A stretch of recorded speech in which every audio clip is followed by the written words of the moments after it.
ሰላም አድማጭ ተመልካቾቻችን እንደምሰንብታችኋል። ይህ ምን አዲስ የተሰኘው አዲሱ ፕሮግራማችን ነው። ሳምንታዊ ሪፖርት እንዲሁም ደግሞ ጥናታዊ ጽሁፎች፣ ዜናዎችን ዳሰሳ የምናደርግበት ምን አዲስ የተሰኘ ፕሮግራማችን እዚህ በኋላ በቀጣይነት ወደ እናንተ የምናደርስ ይሆናል። እናንተም ቻናሉን ሰብስክራይብ በማድረግ እንዲሁም ሀሳብ አስተያየታችሁን ኮሜንት ስር በማስቀመጥ ቪዲዮም ላይክ በማድረግ እንግዲህ ቻናሉን እንድትደግፉ ከዚሁ ለማሳወቅ ወዳለው ወደ ፕሮግራማችን ስናል ምን አዲስ ወደ ተሰኘው ፕሮግራማችን እንግዲህ በይፋ ዛሬ ጀምሯል። ዛሬ እንግዲህ እንደ መግቢያነት ያክል የተወሰኑ ሳምንታዊ ሪፖርቶችን ወደ እናንተ የምናቀርብበት ጊዜ ደርሻለሁ። አብሬያችሁም ቆየውን ያማኒ ነኝ። ወደ ዜናው ላለፉት 121 ቀናት ኢትዮ ቴሌኮም የሸር ሽያጮችን ሲያደርግ መቆየቱን ይታወሳል። እንግዲህ ዛሬ ይፋዊ የሆነ ዝርዝር መግለጫዎችን ሰጥቶ ነበረ። የሚታወቀው እንግዲህ በዚህ በ121 ቀናት ውስጥ 10.7 ሚሊዮን ሸሮች እንደሸጠና 47377 ኢንቨስተሮችን እንደተሳተፉበትም ዛሬ አስነብቧል። በአጠቃላይ 3.2 ቢሊዮን የሚያክል ብር እንደሸጠና ይህ የተሸጠው ብርም በዝግ አካውንት እንደሚገኝ ለምንም አይነት ጥቅም እንዳልዋለ እስከዛሬ አሳውቋል ማለት ነው። በሌላ መረጃ C3 AI የተሰኘ ህጋዊ ፍቃድ ያለው ድርጅት በሀገሪቱ የተለያዩ ክፍሎች እንደ ጎንደር፣ ባህር ዳር፣ አዲስ አበባ፣ ጅማ፣ ባሌ የመሳሰሉት የተለያዩ የሀገሪቱ ክፍሎች የሚገኙ ግለሰቦች በእያንዳንዳቸው እስከ 200 ሺህ ብር እንዳጭበረበራቸው ግለሰቦቹ እየገለጹ ይገኛሉ።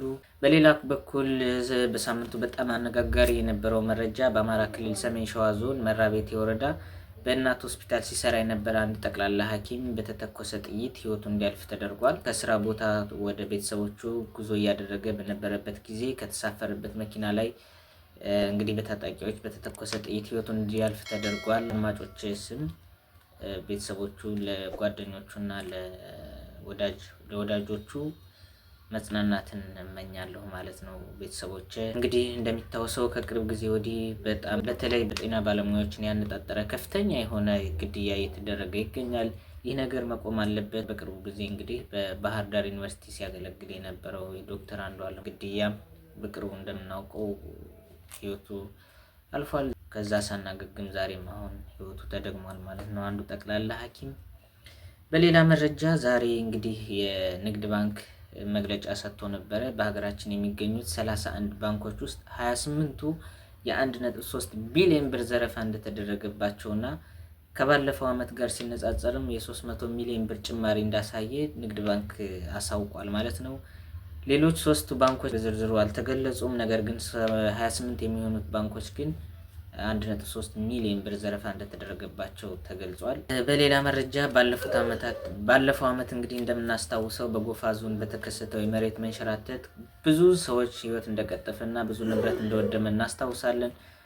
ዛሬም እንግዲህ ከሚያዝያ 6 ቀን 2017 ጀምሮ እስከ ዛሬ ድረስ ከፍተኛ የሆነ ዝናብና ወጀብ በመጣሉ ምክንያት የመሬት መንሸራተት እንዲከሰት ሆኗል እና በዚህም የተነሳ የሰዎችና የንብረት ላይ ከፍተኛ ውድመት እየተካሄደ እንደሆነ እንደደረሰ የአካባቢው ሪፖርቶች እያሳወቁ ይገኛሉ። በጣም አሳሳቢ የሆነው ድርጊት በሀገራችን እንደሚታወቀው ከፍተኛ የሆነ ፍች የሚደረግባት ሀገር ውስጥ ልትገባ ምንም የቀራት ነገር የለም። በሚገርማችሁ ነገር የአዲስ አበባ ከተማ የሲቪል ምዝገባና ነዋሪነት አገልግሎት ኤጀንሲ ዛሬ ባወጣው መግለጫ መሰረት ባለፉት 3 ወራት ውስጥ 943 ፍቺዎችና 53 ውሳኔ የተሰጣቸው ጉዲፈቻዎች ውሳኔ እንደተሰጣቸው ዛሬ እንግዲህ በሪፖርቱ አስነብቧል። እንግዲህ ሀገራችን ከፍተኛ የሆነ የፍች ሂደት እየተካሄደባት መሆኑ እንግዲህ እያየን ነው። በሌላ መረጃ በመቀሌ ከተማ 70 ካሬ የቤት ግንባታ ማህበር አመራር ዛሬ ባለፉት 6 ዓመታት ያክል ላለፉት 6 ዓመታት ጥያቄያችን ስላልተመለሰልን በማለት በሰላማዊ መንገድ በጊዜው አስተዳደሩ ላይ ሰላማዊ ሰልፍ አካሂደዋል። በሌላ በኩል በትግራይ ክልል ብቻ የሚገኘው ብቸኛው ተቃዋሚ ፓርቲ ባይቶና ፓርቲ የካቢኔ አባላት የሆኑት አቶ ታደለ መንግስቱ ዛሬ በፖሊስ ቁጥጥር ስር መዋላቸውን ታውቋል። ሌላው እንግዲህ በሀገራችን እየተዟዟረ የሚገኘው የጤና ባለሙያዎች የደሞዝ ወይም ደግሞ የኑሮ